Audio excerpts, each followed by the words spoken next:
Hello and welcome to the Big Rethink. This is the week of August 24th. I'm your host, Greg Lindsay, Director of Research for New Cities. And this week I'm joined by Katrina Johnston-Zimmerman, urban anthropologist and the founder and director of THINK.urban. We're going to have Katrina on in a little bit to talk a bit about how one does community engagement in a world in which physical community is practically impossible in an era of social distancing. But first, let's recap the week in urbanism that was. So just to recap the latest numbers of this, as of this episode, the world has had more than 22 million confirmed cases of COVID-19. More than 772,000 people have died worldwide. In the United States, of course, there are more than 5.5 million confirmed cases with more than 172,000 deaths. The epicenter of the pandemic remains Latin America, with a particular focus in Brazil and Mexico. So, in the past week or so, the President of the United States and his Secretary of Housing and Urban Development, Ben Carson, published an op-ed in the Wall Street Journal arguing that they would protect America's suburbs. As one might expect, it was a pretty much blatant argument, of course, to the white middle class of the United States, arguing that their policies, and by ending Obama-era policies to uphold the Affirmative Housing Act, that they would protect the white middle class and protect their investments in housing.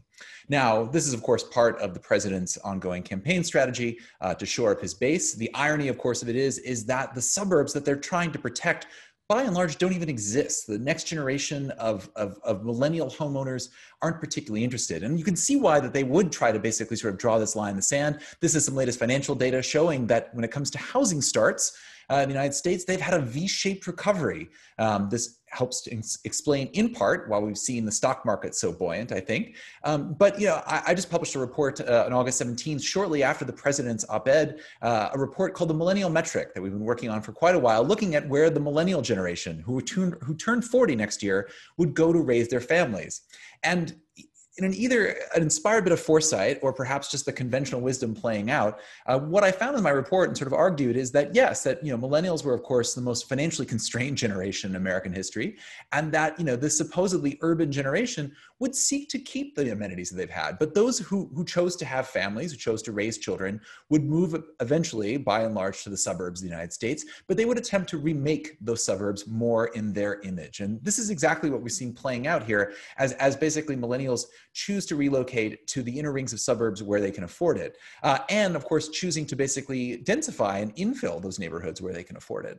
And this leads to the next data point, in a bit of good news. The Portland, Oregon passed basically a sort of zoning abolition that is one of the most progressive plans to rethink its urban core in the United States. Joining Minneapolis is really the only two cities in the US to basically sort of outlaw single family zoning. It is an interesting coincidence, and perhaps we could discuss the correlation a bit. The fact that that Portland and Minneapolis are sort of also the epicenters of discussing segregation and racial justice, with of course the murder of George Floyd in Minneapolis, and of course the occupation by United States federal agents for several weeks in July.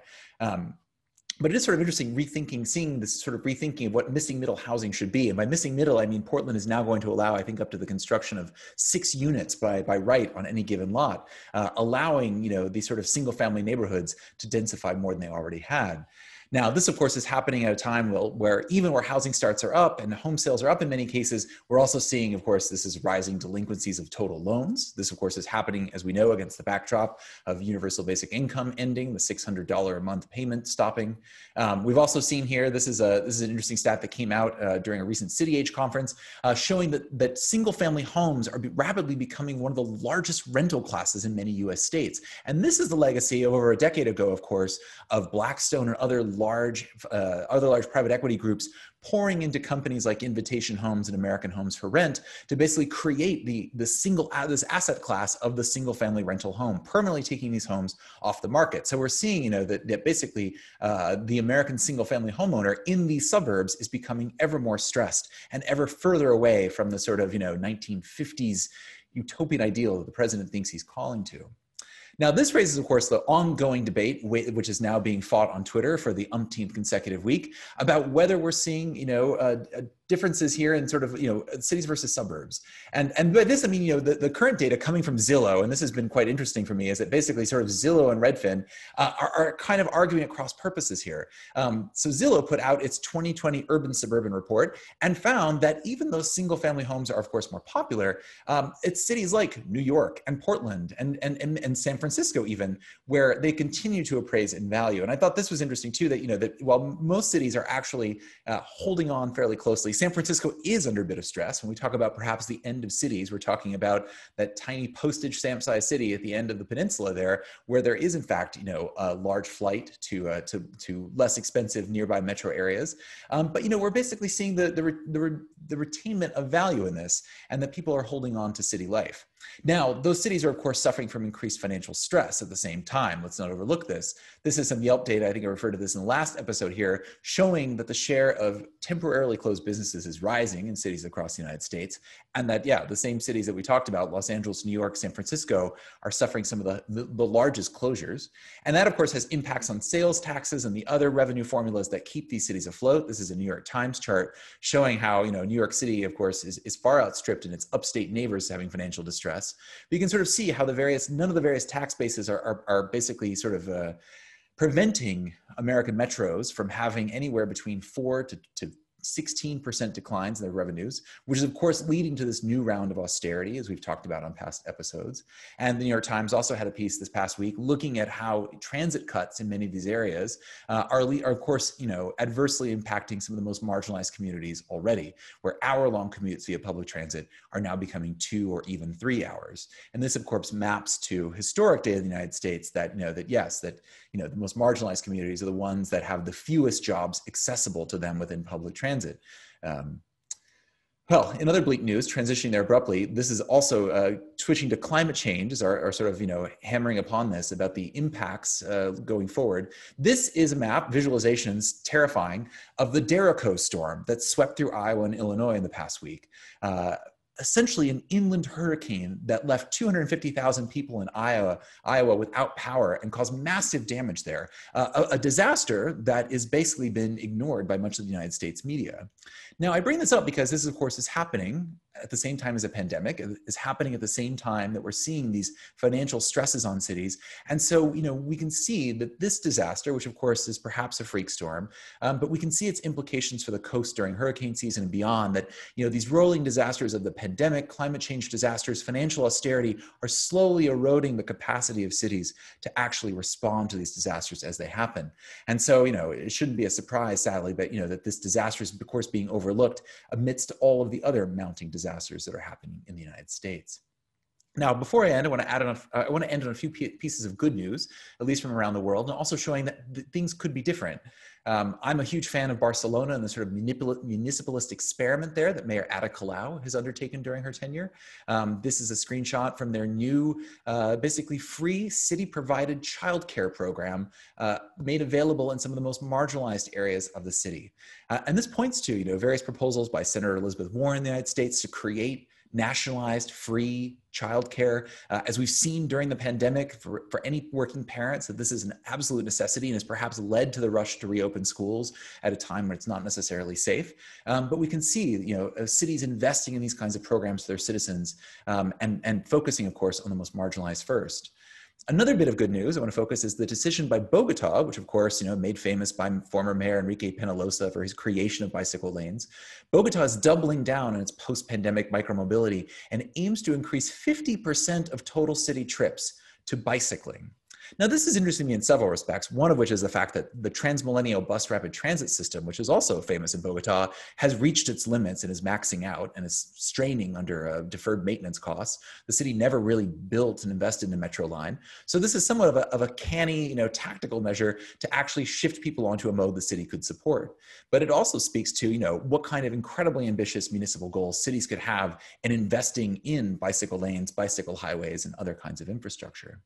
And finally, the last episode on here, we talked about, the effort, the open letter demanding the American Planning Association add support calls to defund police. And now we've seen a coalition of efforts, including this one by Kristen Jeffers, the Black urbanist, and others to basically set out objectives for what anti-racist planning should be.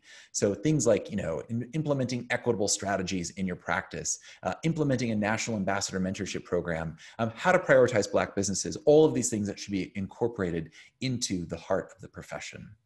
Now, with that, it's my pleasure here to invite out our guest for this week, Katrina, if you want to come on out from behind the curtain here. But thank you for joining us. It's a pleasure to have you on. And yeah, I've thought about you often during lockdown and thinking a lot about, and we can talk a bit about this too, the various mutual aid efforts that have sprung up, efforts to help our neighbors and understand cities at a time that we can't be physically present in them. So yeah, my first question for you, Katrina, as I highlighted at the beginning is as an urban anthropologist, as a student of humans in city space, what is it like during a pandemic? And how do we change community engagement? And how do we create anti-racist planning practices at a time when it's so difficult for people to be together?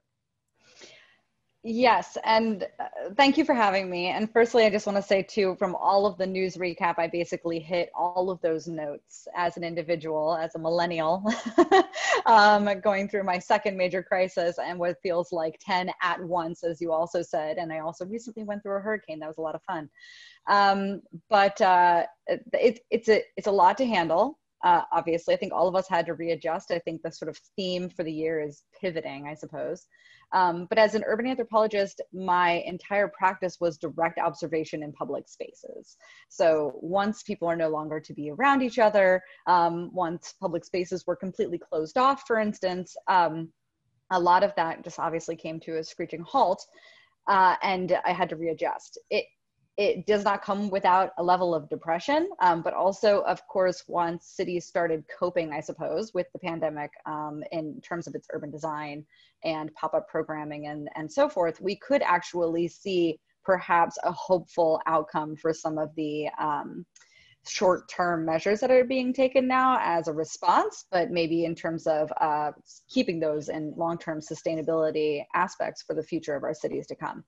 A lot of this is everything we've already been talking about. A lot of urbanists already have advocated for a lot of these things. And then in addition to that, the Black Lives Matter protest as a social movement that really actually took off this time, I think because of the pandemic. Now we are also seeing the equity not as a sort of lens or underlying issue, but really at the forefront of all of the urban improvements or pop-up changes that are taking place in response to the pandemic, as well as everything else that's going on. So it's been interesting to say the least. Anthropologically, I think that it really is one of the most important times that we've had in recent history as human beings. And I don't mean that lightly.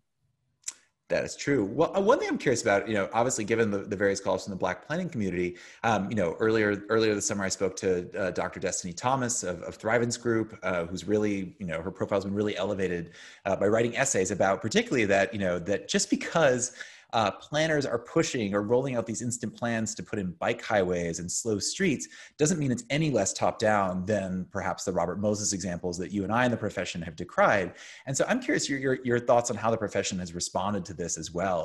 We're obviously white urban professionals in this, and yeah, it's been I don't know, I've had a real reckoning myself of thinking about a lot of the tactical pop-up, things that we've always prized, the parklets, a lot of these standard, tactics, so to speak, often happen in neighborhoods of color, often happen without enough community engagement. And, we pride ourselves that we're fighting against white NIMBYs, but there are, of course, a lot of other voices that don't get heard. So how do you think the profession will respond to that, to really make sure that we are pushing back on the NIMBYs who don't want to see any change, but incorporating the voices of people who want that change to be equitable to them?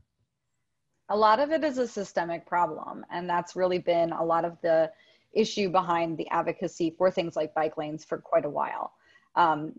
We know what works, we know what needs to be done. It's a difference of whether or not the leadership wants to actually, from a top-down perspective, do what needs to be done in the right way.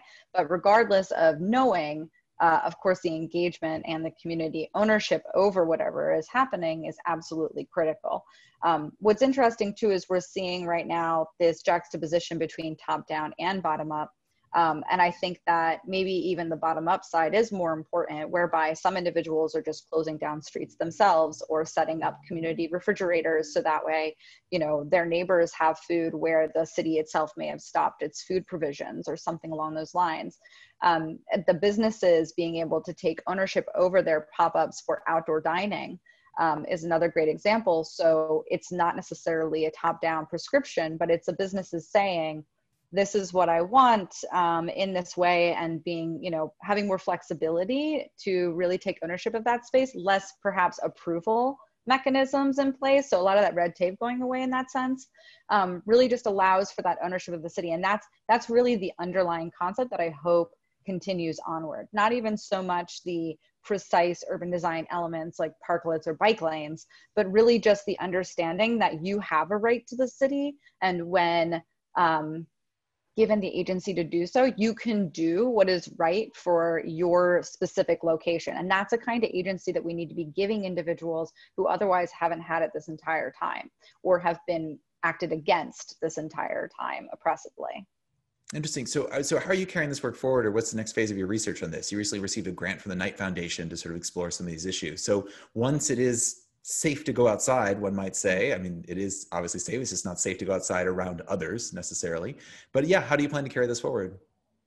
So we originally were planning on a more localized in-person community engagement process at a storefront that was vacant in my neighborhood in Philadelphia where I live. So this was meant to be a mix of digital and online engagement and data gathering, and also in-person participation. So that way, anytime you walked by, whoever you might be, whether you were a visitor or resident or business owner, you could come in and give your opinion on something, whether it's big picture vision for the neighborhood or small scale improvements that you would like to see that are more tangible. Unfortunately, we were literally about to launch that right before the pandemic happened, just like everyone else, again, pivot.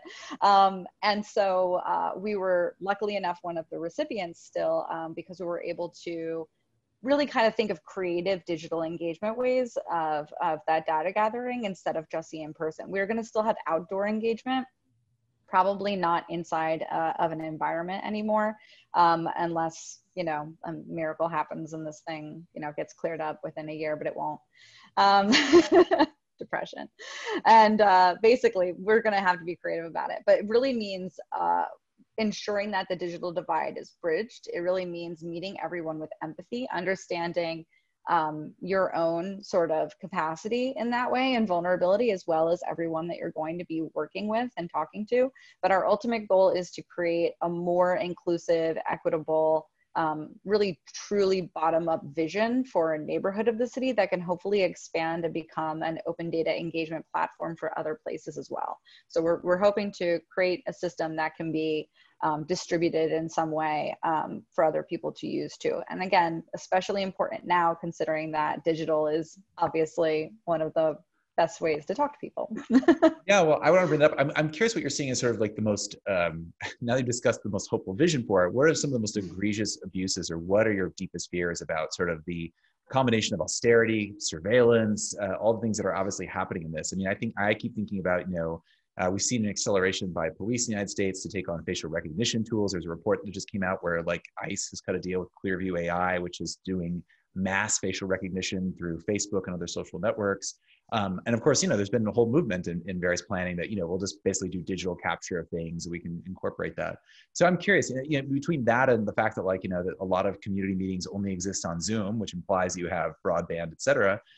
Yeah, where do you think things could really go wrong or have gone wrong during the pandemic? I do think that the online community engagement and sort of the virtual board meeting room has not been successful, in my opinion, in a lot of ways. I think it has where individuals have made an effort to get the information out. But I do think that a lot of people are seeing attendance drop off because of it. There's just so many things going on, or obviously if you're, you know, still a necessary worker, you are still actually actively traveling and doing other things. So it's the same problems as before in a lot of ways with regards to getting people at the table who otherwise are unable or just literally don't know about their availability to apply something, you know, or to participate. Mm-hmm. So that's a big one, I think. But at the same time, I think there's a duality going on right now, is what it comes down to. And I think that this is sort of a humanity philosophy problem in some ways. It's a very urban problem because we are an urban species now. But we're going to try continuing, I think, to develop things in this very high-tech way for a little while longer. But I think we need to come to grips with, and the pandemic has allowed us to see this more clear, I think, the real down-to-earth nature of what humanity needs as a species at its core. So, you know, people in power will still continue to try to use the surveillance to become more high tech. Elon Musk still thinks he's building his tunnels for some odd reason. I don't get that. But the dream of Tesla-esque personal rapid transit will never die. I think it will. I think we'll get there. But I think that that's sort of the broader, and again, it's sort of ethereal, but it's like the broader human challenge right now is to really make a choice and decide what we need moving forward. Because like you said, like the clock is running out. Not only are we faced to with a pandemic, and probably the first of many, if we continue, you know, destroying the natural environment the way that we have. But again, climate change and everything else with these storms and so forth, we're going to have to come up with a more sustainable strategy. And I think that means picking and choosing what makes the most sense. Now, if you still have large quantities of money to be playing with, then yeah, people in power will continue to try and move certain things forward. Businesses are using observation technology on computers for their employees working at home, for instance, which absolutely blows my mind. We have to choose not to live there. We have to choose to have a balance. And I was really, really hopeful about the pandemic in the beginning for that reason, about really like centering and like taking a break and not being productive in the way that our capitalist system has forced us to be for so long. But we're still struggling, we're still reaching, we're still trying to grasp back to what normal is. And I'm really hoping that we are able to make some kind of choice. And obviously I'm in the United States, so that's really important right now. I was going to say, Yeah. I mean, very, very well said. And I mean, the ongoing debacle that is reopening in the United States is obviously this tension between a capitalist system that simply cannot shut itself down. I mean, they could choose to pay people to stay home. And many European governments have done that to 70 to 80%, allowing them to tackle this. And the United States has refused to do it. I mean, the Senate is adjourned right now until September 8th. So there will be no action there. So you're right about that. And I'm so glad you brought up the surveillance aspect as well on computers, because, you know, I didn't talk about it much this episode, but the future of work is a big passion of mine. And I think people who are praising this new permanent work from home arrangement have no idea about the power of the digital surveillance tools that have been developed, particularly for education, for proctoring and whatnot, that are going to be brought to bear on employees in the name of productivity, measuring your keystrokes, measuring your eyesight, making sure you're not looking up at the ceiling, which is interpreted as cheating in many proctoring software exams. So some really scary stuff there. Well, one last question before you go is relating to Philadelphia. So one of the things that, based on some of the data I showed and based on some of the rental data that we're seeing across the United States, is cities aren't dead in the States, but there is a definite outflow from the white hot Manhattans and San Franciscos into the secondary cities. I mean, I think rents in Philadelphia are up 15% year over year. So I'm curious, on the ground there, what signs are you seeing of this new wave of gentrification from New Yorkers? The New York Times, I think, famously referred to Philly as the sixth borough, I think 10 years ago. Yeah. So I mean, what do you think the adverse impacts will be for those communities? Because, you know, many of these secondary cities, again, large African-American populations and other minority populations that now wealthy white New Yorkers and San Franciscans are going to come crashing in on.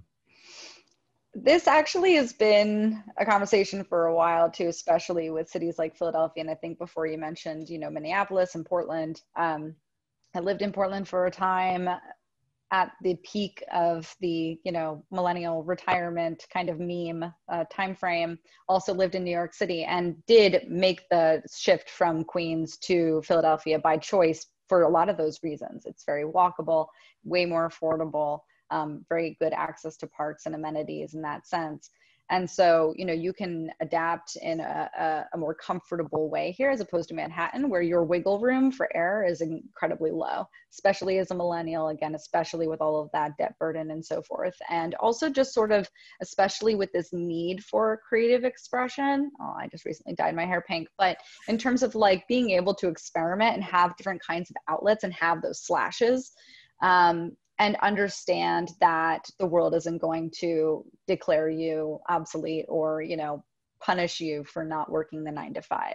I think that's a really big motivation. Obviously, you wrote an entire report on this, so I don't even have to talk about that. But yeah, I do think that there's definitely a lot of, there does seem to be a lot of migration. There does seem to be a lot of people moving, which I was kind of surprised at.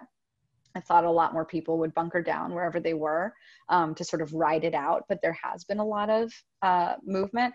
But I will say that not with the suburbs so much, but with the rural areas, I'm noticing a trend, and myself, I'm feeling very guilty about this too. I am noticing a trend of an exit from the cities to extreme, natural, rural, removed areas. Now, I personally just spent 2 weeks at a shore house by myself at the Jersey Shore. I was privileged and lucky enough to do that. And I have to say, just the simple access to the beach with wide open spaces where you can socially distance, physically distance, no problem, and the access to nature in a way that we know soothes you psychologically, right, and mentally. That withdrawal coming back to the city has made the city feel very boxed in. It has felt very cage-like in that way, which is not normal for me. Obviously, I'm a city person. I love cities. You know, I love a good forest, you know, hike, but at the same time, I think that it is a response. Like, I do think that it is a, you know, if I analyze my brain, I think it is more of a just reaction to the current situation. But I wonder if it will persist. That's like really the question. I don't necessarily have the means or 100% the interest to leave the city, but I think that that goes along with the balance that we need to be finding more of. And again, a lot of European cities have found that kind of balance, taking an entire month off, being able to go and completely disconnect and come back, for instance, and things like that, you know, small cottages in Scandinavia and whatever have you. And so I'm thinking a lot about how to bridge that gap, or bring that closer to our cities, because, you know, once again, like anthropologically, like we are nature, like we are animals, like this is our built environment. We have to be building it in a way that is positive and healthy and happy, and we need to do it sooner than not. Well, it's so fascinating to frame it that way, because I mean, the yearning you just had there, like being in nature, I mean, this is like the entire American experiment, right? I mean, that goes back to Leo Marx's, you know, The Machine and the Garden. I mean, the American suburb and the garden city of Ebenezer Howard are all efforts to like have that dichotomy and internalize it. And that's what's sort of interesting is, like, you know, the Zoom triumphalists are now arguing that at least the white collar among us who can do knowledge work anywhere, we're finally going to achieve that. And I'm skeptical. And they've been saying this. I mean, Future Shock by Alvin and Heidi Toffler turned 50 this year. I mean, they described the electronic cottage. That was going to be the future of all work. And you know, in one way or another, we're perhaps living this. And even now, Brian Chesky of Airbnb is saying the future is work from home, just not your own home kind of thing. It's yeah. So it'll be interesting. Well, we have weekly episodes of this. We'll continue to watch this space and have you back on. Thank you so much, Katrina. It was a pleasure having you on. Absolutely. Thank you so much for having me. Great. Well, for viewers, thank you all so much for joining us. This has been another episode of The Big Rethink. We'll be back next week with more on the ongoing crisis and a new guest to be named later. Until then, take care.